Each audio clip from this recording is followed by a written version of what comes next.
আমাদের মদ্যগুলো ওই যে ভালোবাসা করে বে করতে, এদের কপালে কুকুরই ডাকবে।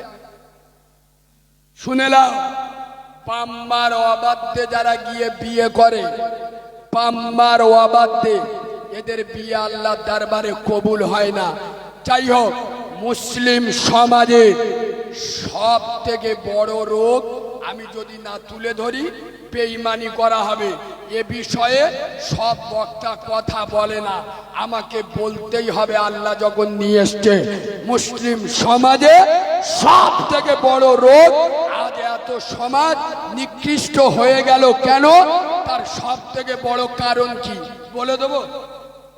বাবু বলে দেবো, রাগ হবে কিন্তু সবাই মিলে বলুন। বলবো, বিরাট কড়া কথা কিন্তু বলবো, তোমরা বলতে।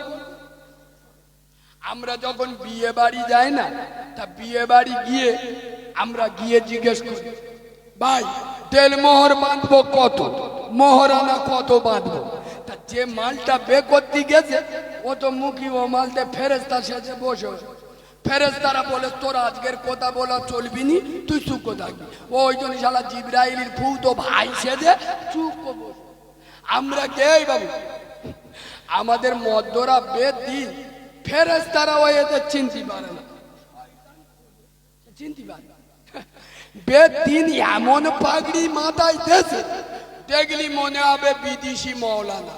আরে আরে এমন জামা পরেছে জিবরাইলের ভূত ভাই, আর কালি এমন মেখেছে গ্রামের মেয়েরাও চিনতে পারে না। আল্লাহ এ মালটা করতে এলো জিবরাইলের ভূত ভাই সেজে ফের মজলিসে মুখি রোমাল দিয়ে চুপ বসে।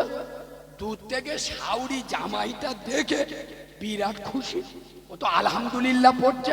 আল্লাহ আমার নসিব ভালো, আমার কপাল ভালো, আমার জামাই আব্দুল কাদের জিলানির ভাইরা ভাই, দেশটা খালি দা।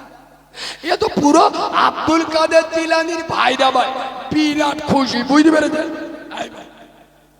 বের পরে বর 3 দিন পরে ঘুরে যায় না,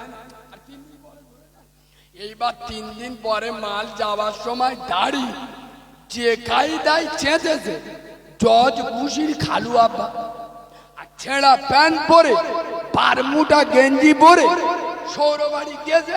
শাউরি দেখে আর চিনতে, শাউরি বলতে ইয়ে মা তা সে নতুন তুই এলি, তার নতুন জামাই আনি নে। মেয়ে বলতে হেই দা আম্মা কিরাম বলে দা, ওইটা কে? বলে ও সবনা শালা, সেদিন দেখলুম জিবরাইলের ভূত ভাই, এ তো শালা পাকা শয়তানের খালাতো ভাই।